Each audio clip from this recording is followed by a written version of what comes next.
बहुत समय पहले की बात है। एक गांव में हरीलाल नाम का एक लालची और बेईमान जमींदार रहता था। वह अपनी जमीन गरीब किसानों को ठेके पर देता था और उन गरीब किसानों से बहुत ज्यादा कर वसूलता था। जमींदार हरीलाल बहुत ही ज्यादा लालची था। गरीब किसानों को बहला फुसलाकर पहले ठेके में काम करवाता और बाद में किसानों से ही शर्त रख देता।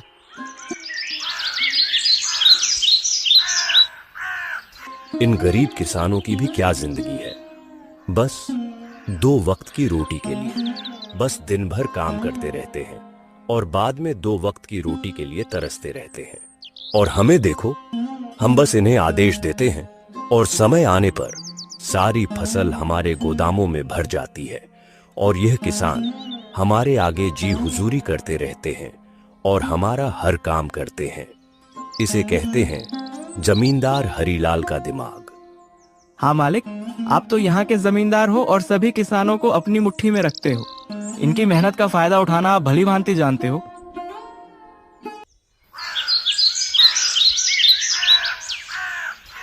मदन अगले दिन खेती करने के लिए उस खेत में पहुंच जाता है। चलो, जमींदार साहब से जमीन तो मिल गई है, अब इसमें खेती करना शुरू कर देता हूँ। उम्मीद है इस साल अच्छी फसल होगी। मुझे इस जमीन पर बहुत मेहनत करनी होगी, तभी मेरे लिए कुछ बच पाएगा। मदन उस खेत पर दिन रात भी मेहनत करता है और फसल उगाता है।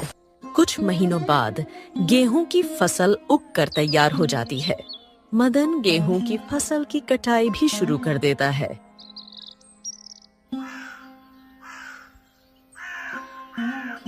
इस साल तो बहुत अच्छी फसल हुई है। अगर आधी फसल जमींदार साहब भी ले जाएंगे तो मेरे पास कुछ तो बच ही जाएगा। मदन के उगाए हुए फसलों की खबर जमींदार हरीलाल के कानों तक पहुंचती है। सेठ जी, आपको पता है क्या, आज मदन अपनी फसलों की कटाई कर रहा है। इस साल मदन ने खेत में बहुत अच्छी फसल उगाई है। उसकी फसल तो बहुत अच्छी लहरा रही थी। अब मदन ने उसकी कटाई करनी शुरू कर दी है। अरे सच में, यह तो बहुत अच्छी खबर है कि मदन आज फसल की कटाई कर रहा है। चलो चलकर देखते हैं।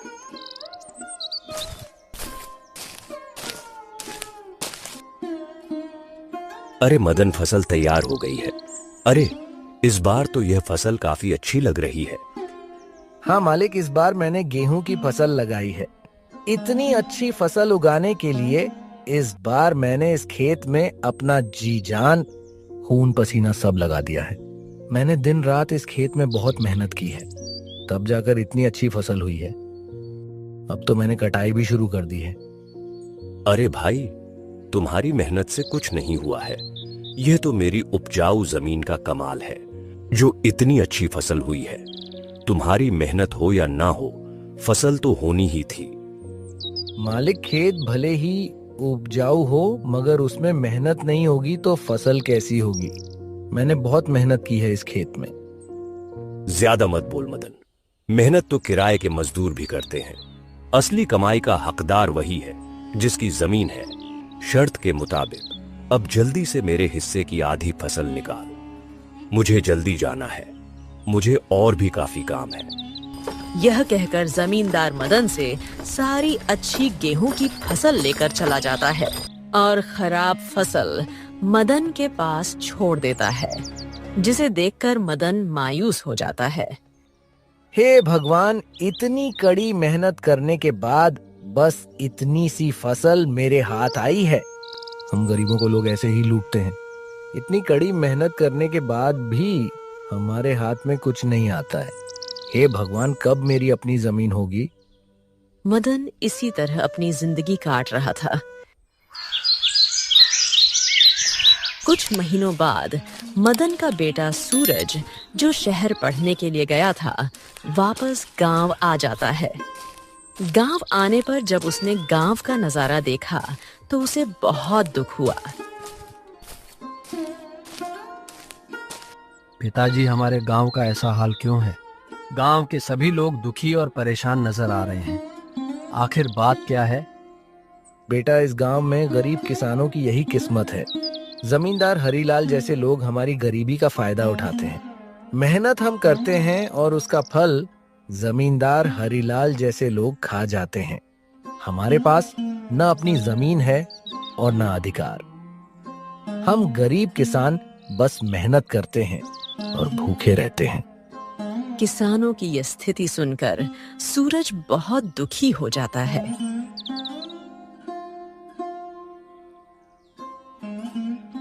पिताजी, आप चिंता मत कीजिए, अब मैं आ गया हूँ।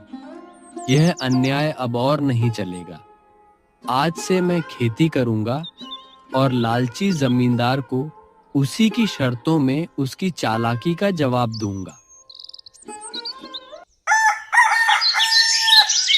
अगले ही दिन सूरज जमींदार हरीलाल के घर पहुंच जाता है। अरे सूरज, तुम यहाँ कहो, क्या बात है? मालिक, अब से पिताजी की जगह मैं खेती करूंगा। मुझे ठेके पर कुछ जमीन चाहिए।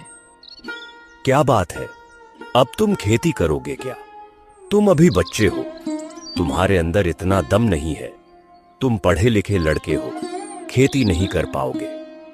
नहीं मालिक, आप ऐसा मत बोलिए। मैं पढ़ा लिखा हूँ, लेकिन हूँ तो किसान का बेटा ही ना। खेती करना मुझे अच्छी तरह से आता है। चलो ठीक है, तुम्हारी बात मान लेता हूँ। वैसे भी आजकल काम का क्या रह गया है? सब पढ़ लिख कर ऐसे ही बेरोजगार ही तो घूम रहे हैं ना। आपका बहुत बहुत धन्यवाद मालिक। अरे धन्यवाद बाद में दे देना, पहले मेरे नियम और शर्तें तो सुन लो। आपकी क्या शर्त है मालिक, बताइए। जमींदार हरीलाल, यह तो बच्चा है। इस बार इसे कुछ ऐसी शर्त बता देता हूं जिसकी इसकी सारी फसल मेरी हो जाएगी। वैसे भी इसका पिता मदन हर साल गेहूं ही लगाता है, तो यह भी गेहूं ही लगाएगा। अच्छा सूरज सुनो, तुम जो भी फसल लगाओगे उसका आधा मैं रखूंगा और आधा हिस्सा तुम रखोगे, लेकिन ऊपर का हिस्सा मैं रखूंगा और नीचे का हिस्सा तुम रखोगे। अगर मेरी यह शर्त मंजूर है तो बोलो। ठीक है मालिक, मुझे आपकी शर्त मंजूर है, ऐसा ही होगा। अगले दिन से सूरज खेतों पर काम करना शुरू कर देता है। सूरज ने इस बार धान के बदले आलू की फसल लगाई और कुछ महीने बाद फसल तैयार हो गई। आलू की फसल बहुत अच्छी हुई थी। अब सूरज खेत से आलू निकालने लग जाता है। फसल की खबर मिलते ही जमींदार हरीलाल सूरज के पास आता है।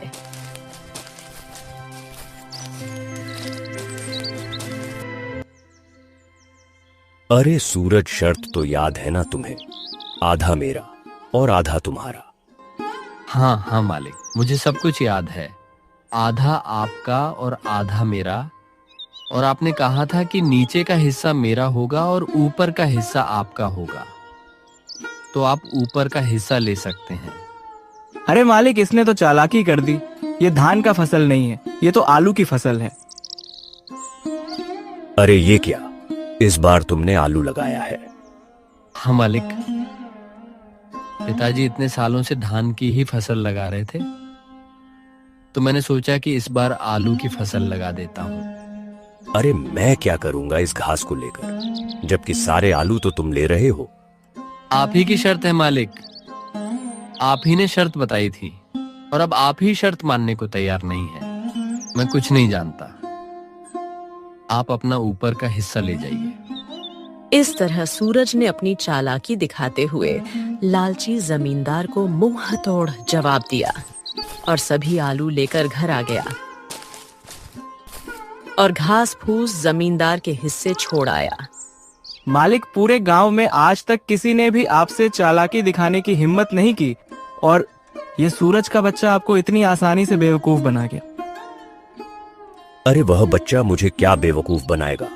आने दो उसे, अगली बार मैं उसे ऐसा सबक सिखाऊंगा कि मुझसे दोबारा उलझने की कोशिश नहीं करेगा।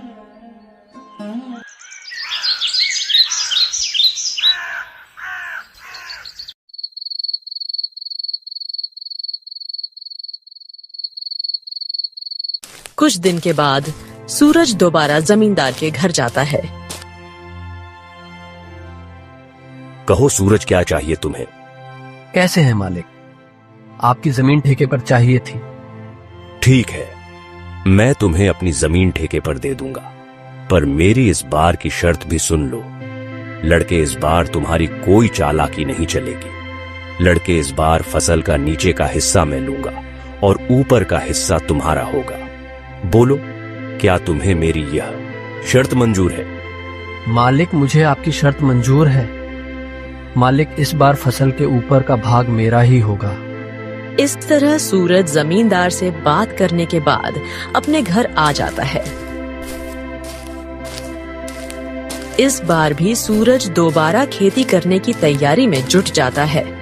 सूरज इस बार गेहूं का लगाता है। कुछ दिनों बाद गेहूं की फसल काफी अच्छी उगाती है। अरे वाह, इस बार तो गेहूं की फसल खूब अच्छी लग रही है। मजा आ गया। आने दो उस लालची जमींदार को, तब मजा चखाता हूँ उसको। कुछ दिन के बाद जमींदार सूरज के पास आता है। जैसे ही जमींदार सूरज के खेत के पास पहुंचा, गेहूं की फसल देखकर उसका तो दिमाग ही चकरा गया। अरे यह क्या? इस सूरज ने तो इस बार गेहूं की फसल लगा दी है। यह लड़का तो जितना मैं सोच रहा था उससे कहीं ज्यादा होशियार निकला।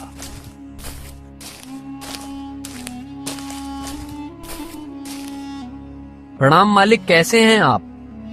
देखिए मालिक, इस बार मैंने गेहूं की खेती की है और आपकी शर्त के अनुसार इस फसल का ऊपर का हिस्सा मेरा होगा और नीचे का हिस्सा आपका होगा। इस तरह अपनी चतुराई से सूरज ने दोबारा जमींदार हरिलाल को मूर्ख बना दिया और जमींदार एक बार फिर से धोखा खाकर गुस्से से तिलमिला गया।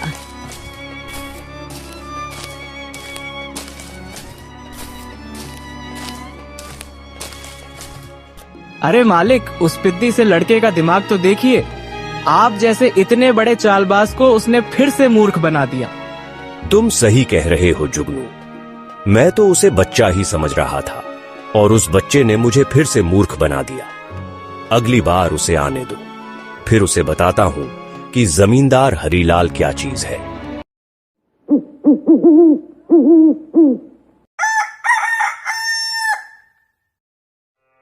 सूरज ने गेहूं की कटाई की और सारी फसल अपने घर ले आया और उस फसल का कुछ हिस्सा सूरज ने गांव के जरूरतमंद लोगों में बांट दिया।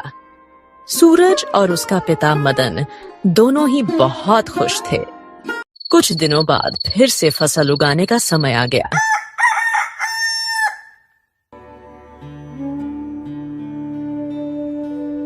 चलो आज उस लालची जमींदार के पास दोबारा मुलाकात करता हूँ और इस साल भी ठेके पर जमीन लेकर फसल उगाता हूँ और देखता हूँ इस बार वह जमींदार शर्त में अपना कौन सा खुराफाती दिमाग लगाता है। यह सोचकर सूरज उस जमींदार के पास ठेके पर जमीन के लिए दोबारा जाता है।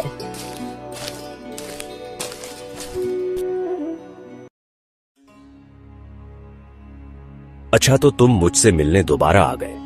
देखो बच्चे, ज्यादा होशियार बनने की कोशिश मत करना। मैं भी जमींदार हरीलाल हूँ। मुझे होशियारी नहीं आती है मालिक।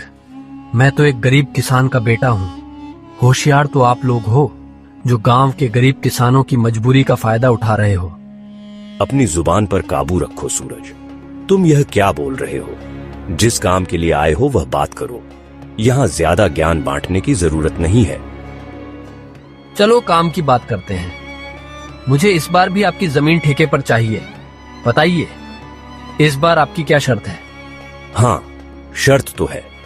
तू खुद को बड़ा होशियार समझता है ना बच्चे। चल, इस बार फसल का ऊपर का और नीचे का हिस्सा मेरा होगा और बीच का हिस्सा तेरा होगा। अब बोल, क्या यह शर्त मंजूर है? बिल्कुल मंजूर है मालिक, जैसा आप कहें। चलिए अब मैं चलता हूँ। मुझे फसल उगाने की तैयारी भी करनी है। लालची जमींदार की बात मानकर सूरज अपने घर चला जाता है।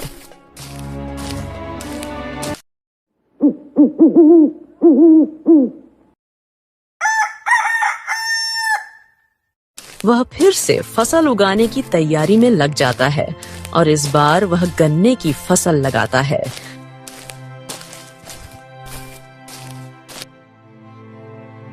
सूरज बेटा, इस बार खेती में कौन सी फसल लगाया है? पिताजी, इस बार मैंने गन्ने की खेती की है। फसल काफी अच्छी हुई है।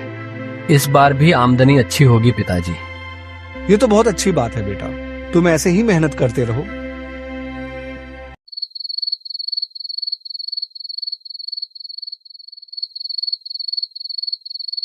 कुछ दिनों बाद लालची जमींदार और जुगनू दोनों सूरज के पास आने लगे।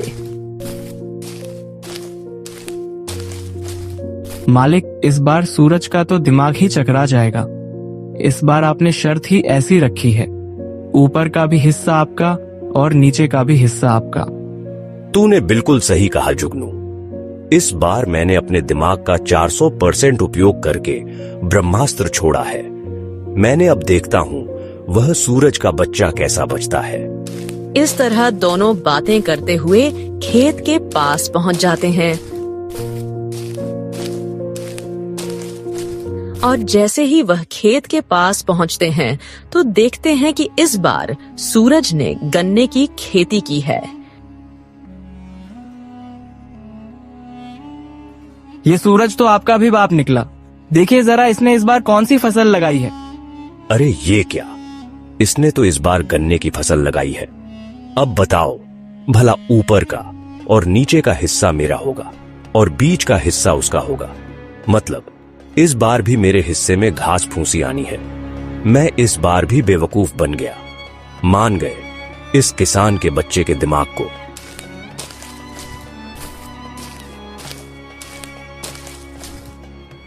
अरे आइए आइए मालिक, कैसे हैं आप दोनों? आपस में क्या खुसुर फुसुर कर रहे हैं? अरे वाह, एक तो चोरी ऊपर से सीना चोरी। तुमने मुझे इस बार भी बेवकूफ बना दिया। जरा मुझे भी तो बताओ, मैं भला आपको क्या बेवकूफ बनाऊंगा मालिक? आप तो दुनिया को बेवकूफ बनाते हो। देखिए मालिक, इस बार मैंने गन्ने की फसल लगाई है और आपके शर्त के मुताबिक इस फसल के ऊपर और नीचे का हिस्सा आपका होगा और बीच का हिस्सा मेरा होगा। अरे ओ किसान के बच्चे, मालिक को ज्यादा होशियारी दिखाने की कोशिश मत कर। बेईमानी और मक्कारी में ये सबके बाप हैं बाप। ये खेत भी हमारा है और इसमें लगी फसल भी हमारी है। अरे ओ जुगनू, बस कर, ज्यादा चिल्लाने की जरूरत नहीं है। शायद ये हमारी ही करनी का फल है। हमने इन भोले भाले किसानों को बहुत ठगा। आज पहली बार किसी ने हमें ठगा है।